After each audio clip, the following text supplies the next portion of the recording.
Assalamualaikum warahmatullahi wabarakatuh. Apa kabarnya sahabat-sahabat Nusantara sekalian? Semoga tetap sehat dalam lindungan Tuhan Yang Maha Esa. Oke,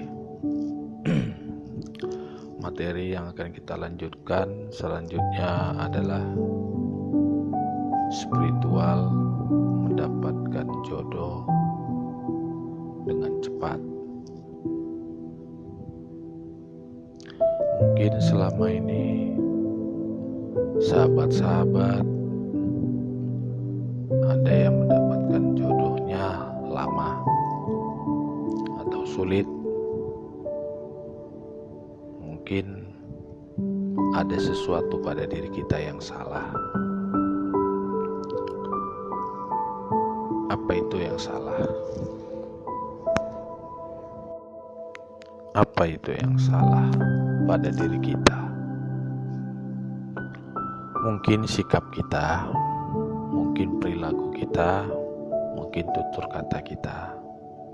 Semua ini menjadi faktor utama penghambat jodoh kita. Penghambat jodoh yang paling besar itu adalah berdosa kepada kedua orang tua kita. Tanpa kita sadari, kita selalu berkata-kata mungkin menyinggung perasaan orang tua kita, baik sadar maupun tidak sadar, baik nyata maupun tidak nyata, sehingga kedua orang tua kita, khususnya ibu, sampai meneteskan air mata, di mana kata-kata kita telah melukai perasaan dia, hati dia, sehingga dia mengeluarkan air mata. Pada saat seorang ibu meneteskan air mata tanpa sepengetahuan kita, di sini kita sudah tertutup pintu jodoh kita, baik sadar maupun tidak sadar. Yang namanya orang tua pasti memaafkan kesalahan-kesalahan anaknya. Tidak mungkin gak dimaafkan kesalahan-kesalahan anaknya. Ibu mana yang mau menderita anaknya? Tentu tidak ada di dunia ini. Sahabat-sahabat Nusantara, disinilah letak daripada tertutupnya secara spiritual jodoh kita. Seorang ibu apabila sudah meneteskan air mata di tengah malam, sepi, bersedih hatinya karena kata-kata atau perbuatan kita yang selama ini terhadap ibu dan bapak kita.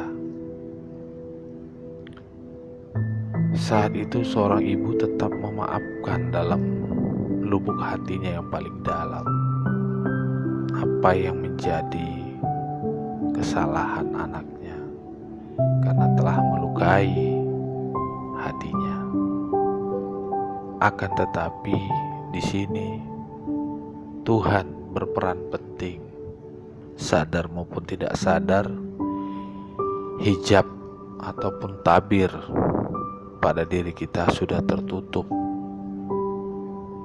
Rahmat seorang ibu tanpa disadari menutupi kita atas kehendak Tuhan yang Maha Kuasa.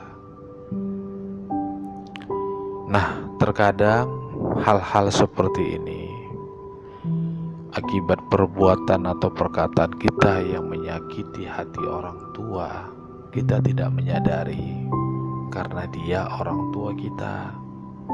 sehingga kita berpikir dalam pola pikir kita, mana mungkin orang tuaku tidak memaafkan kita. Tentu orang tua pasti memaafkan kita.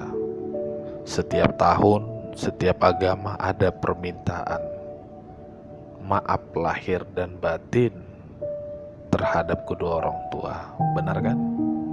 Nah, pasti, tetapi di sini yang kita lakukan adalah ucapan, tapi tidak melakukan adat ataupun adab terhadap orang tua.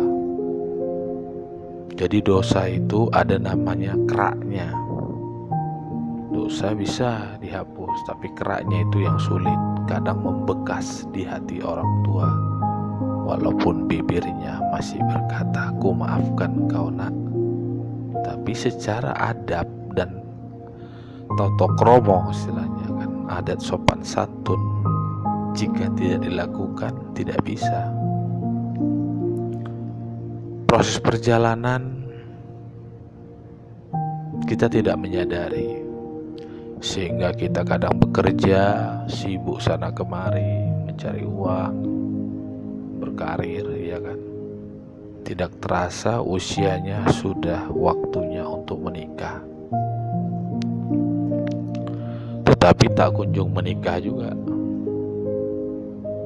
ya kan. Akhirnya akibat promosi teman, sahabat, datangilah orang pintar, datangilah dukun, datangilah orang tua. Kita terpengaruh perkataan teman-teman ataupun kawan-kawan kita menyarankan agar kita ke tempat orang pintar. Salah? Tidak. Di sini bukan cerita salah atau benar, tetapi pemahaman kita yang belum sampai. Kita sibuk mencari kesalahan tentang diri kita, kenapa kita belum mendapatkan jodoh ataupun calon pendamping sampai saat ini, baik pria maupun wanita. Kita mencari kesalahan di luar diri kita, kita tidak menemukannya. Akhirnya kita terjerumus dalam permainan spiritual yang tidak kita pahami. Adalah sakitnya nanti dibilang diguna-gunai, ada dibilang nanti tertutup pintu jodohnya, ada nanti kamu disantet orang, dan macam sebagainya perkataan-perkataan yang kita dengar dari ahlinya katanya, kan begitu. Salah? Tidak, itu sudah profesi mereka. Yang perlu dicermati di sini adalah sikap dan perilaku kita. Seharusnya kita introspeksi diri.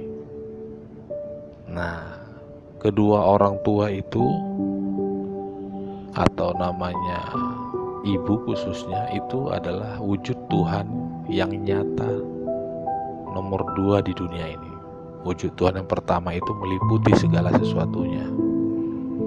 Jadi ibu itu ataupun ayah kita adalah perwakilan Tuhan di dunia ini. Sahabat-sahabat Nusantara yang saya cintai, tanyalah hati kita.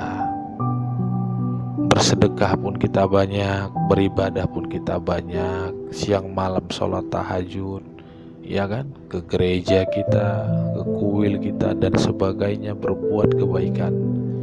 Jika kita pernah berdosa dan melukai hati kedua orang tua kita, khusus ibunya, di situ tertutup 2 pintu rezeki yang paling utama, yaitu dalam hal berkarir atau usaha, yang kedua rumah tangga atau jodoh, kita bilang akan tertutup secara otomatis.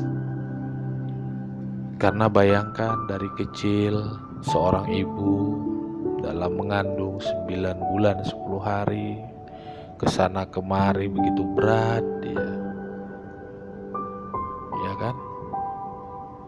Sudahlah 9-10 hari mengandung berat, capek, letih, melahirkan lagi, lebih letih lagi, mengasuh lagi.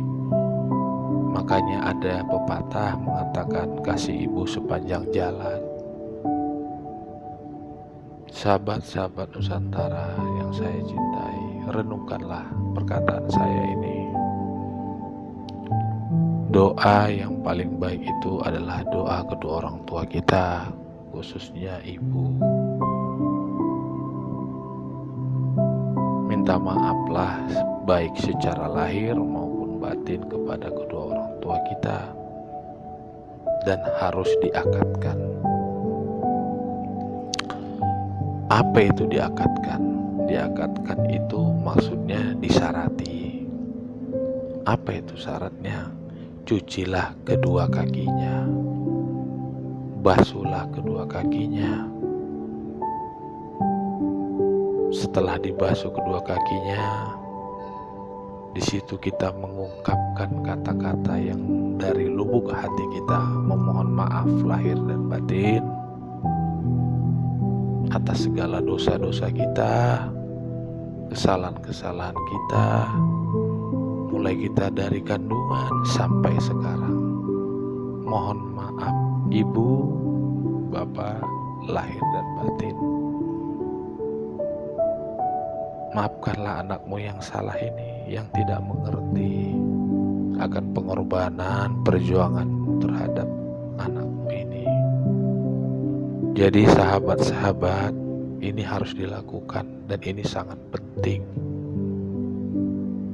Jika kedua orang tua sudah memaafkan dan meletakkan tangannya di atas kepala kita, maka 7 lapis langit dan 7 lapis bumi akan terbuka sangat lebar. Dan saat itu juga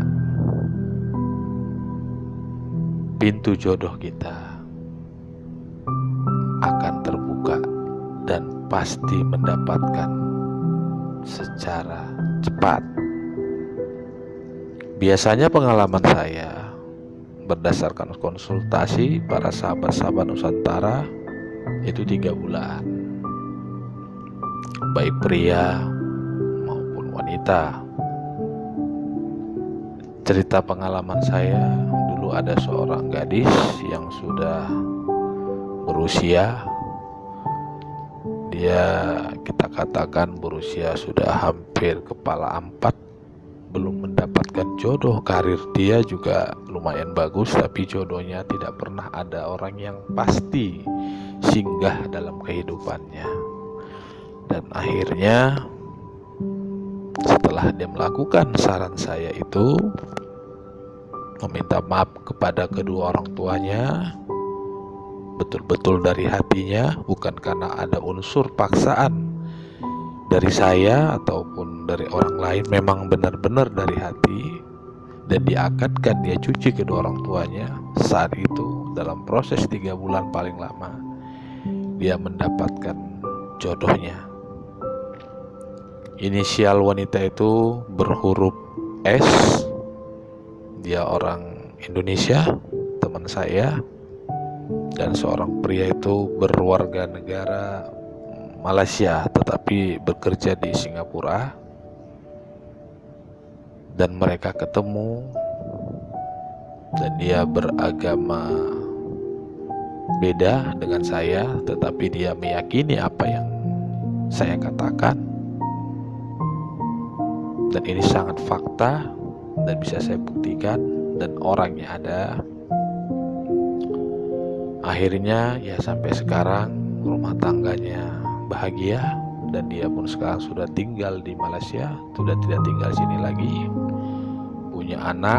Sampai sekarang saya dengar ada 3 anaknya, dan dia sangat bahagia. Asal pulang ke Indonesia dia selalu kontak kita, makan bareng, menceritakan pengalaman. Nah, itu satu bukti kejadian fakta yang saya alami, dan saya mencoba menceritakan kepada sahabat Nusantara sebagai refleksi, agar merenungkan bahwasanya doa yang paling mustajab di dunia ini adalah doa kedua orang tua, khususnya adalah ibu kita. Segeralah sebelum orang tua kita, mohon maaf ya kan, dipanggil oleh Tuhan, sudah tidak ada waktu lagi kita memohon maaf kepada kedua orang tua kita kalau sudah meninggal. Lebih afdolnya ya saat inilah, sebelum dia dipanggil oleh Tuhan Yang Maha Esa. Jika memang kedua orang tua kita sudah dipanggil, tetap Tuhan itu Maha Pengasih, tetap Tuhan itu Maha Penyayang, Dia akan tetap memaafkan kita. Maka berziarahlah ke kuburannya, berdoalah di sana. Sahabat-sahabat Nusantara yang saya cintai dan saya sayangi, cerita saya ini adalah kebenaran. Semoga bermanfaat buat kita semuanya. Saya telah menjawab beberapa email yang masuk, info kepada saya, bahkan ada yang WA kepada saya untuk membuatkan satu cerita ataupun perumpamaan melalui video ini ataupun audio ini. Jadi sahabat-sahabat Nusantara, lakukanlah. Kepada Tuhan saya mohon ampun jika ada perkataan dan ucapan saya yang salah. Kepada sahabat-sahabat Nusantara juga saya memohon maaf lahir dan batin apabila ada perkataan dan ucapan saya yang salah. Singkat cerita, wabillahi taufiq wal hidayah. Assalamualaikum warahmatullahi wabarakatuh.